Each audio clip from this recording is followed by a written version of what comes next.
خاص طور پہ جو مختلف ممالک کے لوگ وہاں کام کر رہے تھے ان کے قومی دنوں پر پروگرام پیش کرنا بھی میری ذمہ داری تھی، جس کی وجہ سے بہت سے ہندوستانی، بنگلہ دیشی، پاکستانی نہ صرف مجھے جانتے تھے بلکہ ان سے بہت ملاقاتیں ہوتی تھی اور طویل باتیں کھل کے دل کی باتیں حقیقت جو ہے نا ایک دوسرے سے ہم شیئر کرتے تھے۔ اس میں ایسے پاکستانی بھی تھے جو دوران جنگ مشرقی پاکستان میں تھے، کچھ ایسے بھی تھے جو 15 یا 16 دسمبر 1971 کی رات کو ڈھاکہ ایئرپورٹ پر موجود تھے، یعنی وہ ڈیوٹی کر رہے تھے۔ ہندوستانی آرمی کے ریٹائرڈ افسران جن میں زیادہ تر ڈاکٹرز تھے، پیرامیڈیکل سٹاف تھا، اور وہ ہمارے جنگی قیدیوں کے ساتھ ڈیوٹی دیتے رہے، ان سے بھی ملاقاتیں میری رہیں۔ بنگلہ دیشی زیادہ تر ایسے تھے جنہیں بنگلہ دیش بننے کا میری طرح بہت زیادہ دکھ تھا۔ البتہ کبھی کبھار کوئی بنگلہ دیشی ایسا بھی مل جاتا جو پاکستانیوں یعنی مغربی پاکستانیوں سے بہت نفرت کرتا اور وہ کہتا کہ یہ ٹھیک ہوا کہ بنگلہ دیش بنا، لیکن اس میں سے ایسے 10 میں سے ایک شخص ملتا تھا۔ میری ان لوگوں سے بہت کھل کے باتیں ہوتی رہیں۔ میں یہ سارا کچھ جو میں نے دیکھا میں اینڈ پہ بہت مختصر سا سم اپ کروں گا، لیکن تھوڑا سا بعد میں کچھ اور آپ کو واقعات بتا لوں۔ 85 سے 87، 85 سے 87 تک میں یونیورسٹی ویلز UK میں پڑھ رہا تھا اور ہاسٹل میں مقیم تھا۔ وہاں بہت سے بنگلہ دیشی اور انڈیا سے آئے ہوئے طالب علموں سے جو کہ اس وقت میری طرح لڑکپن میں تھے، یعنی اسکول وغیرہ میں تھے، ان سے میری ملاقاتیں رہیں اور ان سے بھی بڑی کھل کے دل کی باتیں ہوئیں کہ وہ کیا دیکھتے ہیں ان سارے واقعات کو اور مشرقی پاکستان کا بنگلہ دیش بننے کو، اور ان کا دل جو ہے وہ کیا کہتا ہے۔ اب اس کے بعد 2000 میں آ جائیں۔ 2000 میں گورنمنٹ آف پاکستان کے ساتھ ایک سینئر افسر تھا اور مجھے ایک ڈیلیگیشن جو کہ بنگلہ دیش جانا تھا اس کو ہیڈ کرنے کا موقع ملا۔ اس ڈیلیگیشن میں بہت سینئر افسران موجود تھے، سب گریڈ 20 کے افسران تھے۔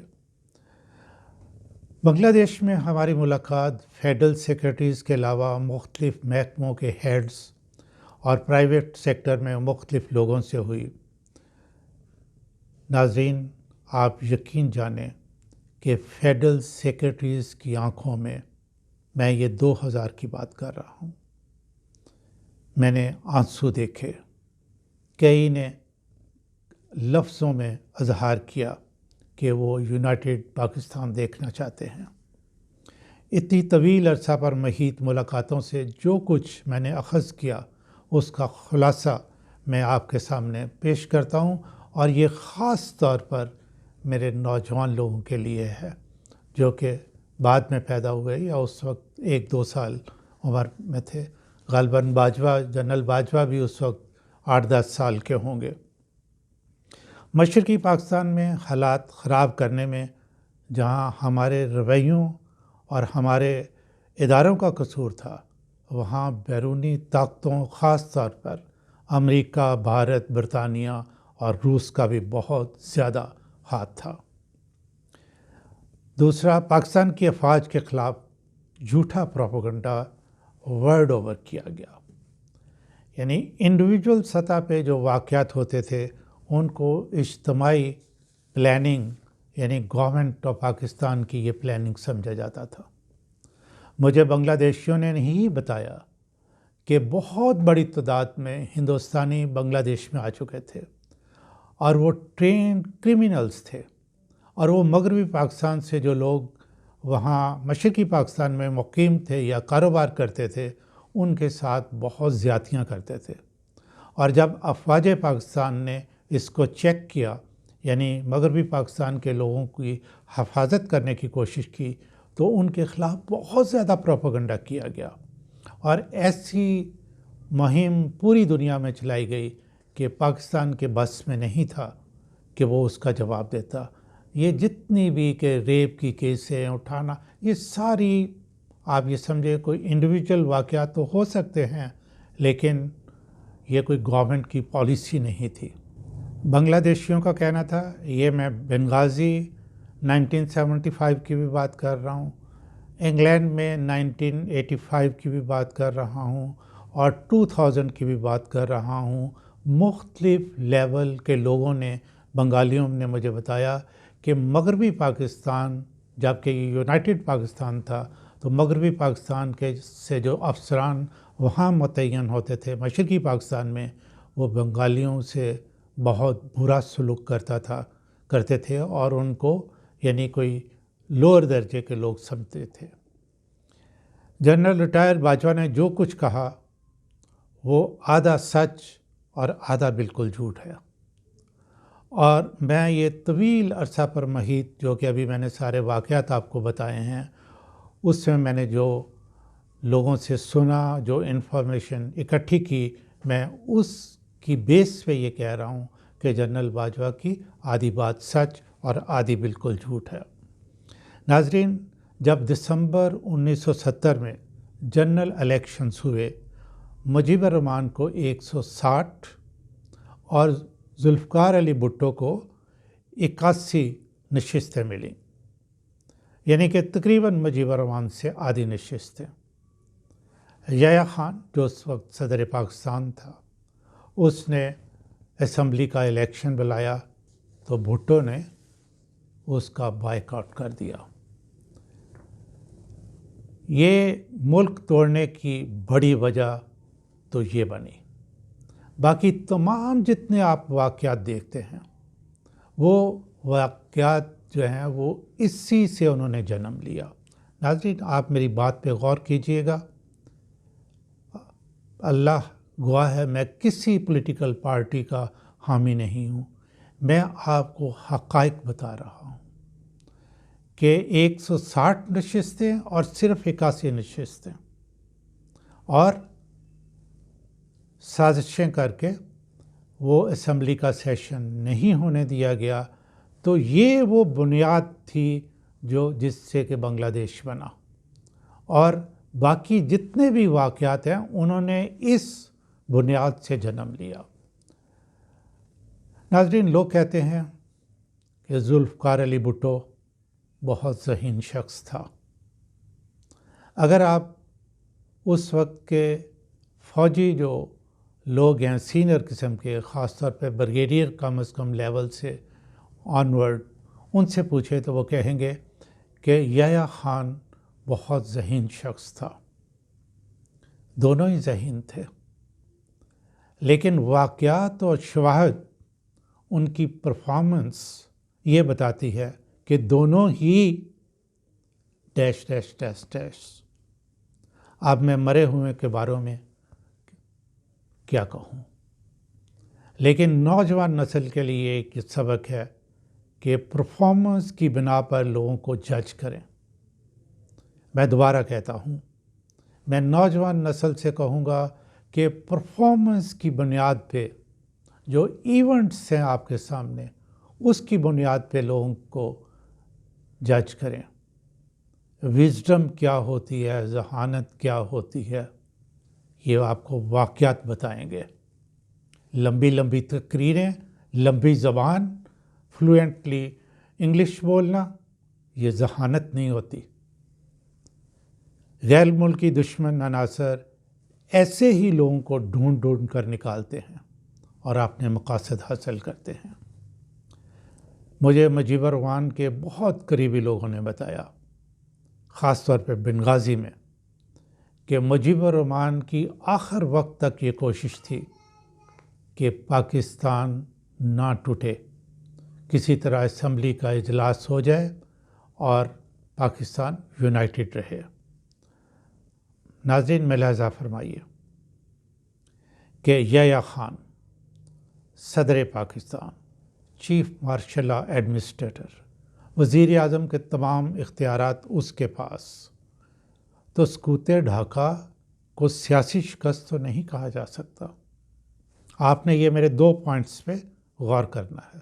کہ ساری پاورز جنرل یحییٰ خان کے پاس، تو مشرقی پاکستان یعنی سقوط ڈھاکہ جو ہوا اس کو پھر سیاسی شکست تو نہیں کہا جا سکتا، لیکن اس کا کوائن کا سکے کا دوسرا رخ دیکھیں کہ دوسری طرف 80 سیٹیں لینے والے نے، جو 81 سیٹیں لینے والوں نے 160 سیٹیں لینے والے کو گورنمنٹ دینے سے انکار کر دیا، اور پھر بچے کھچے پاکستان کا صدر اور پہلا civilian chief marshal art administrator بنا، اور قصوروار فوج کو ٹھہرایا جائے، یہ بھی نہیں ہو سکتا۔ ساری سازشیں جن میں امریکہ اور برطانیہ کی مکمل سپورٹ حاصل تھی، یہ سیاستدانوں نے کی۔ اس کا مطلب یہ ہے کہ جن کے پاس پاور تھی اس وقت انہوں نے نااہلی دکھائی، اور جو سیاستدان تھے انہوں نے پاکستان کے خلاف سازشیں کی اور پاکستان کو توڑا۔ اب آپ فیصلہ خود کر لیں، میں نے حالات آپ کے سامنے رکھ دیے ہیں۔ اب آتے ہیں موجودہ حالات کی طرف۔ کیا اب ہم ایسی خرافات اور لالچ اور ذاتی مفادات سے مبرہ ہو چکے ہیں؟ اس پر اگلی ویڈیو میں بات کریں گے۔ میں ایک بات واضح کرتا چلوں کہ 1970 میں حکومت حاصل کرنے کے لالچ میں عوام پر بہت ظلم ہوا، اور وہ مظالم اب بھی ڈھائے جا رہے ہیں۔ پلیئرز بدلے ہیں، ان کے رویے اور عوام کے حالات بالکل نہیں بدلے۔ افواج پاکستان کا سول معاملات میں کردار، اس پر میں اگلی ویڈیو میں بات کروں گا انشاءاللہ۔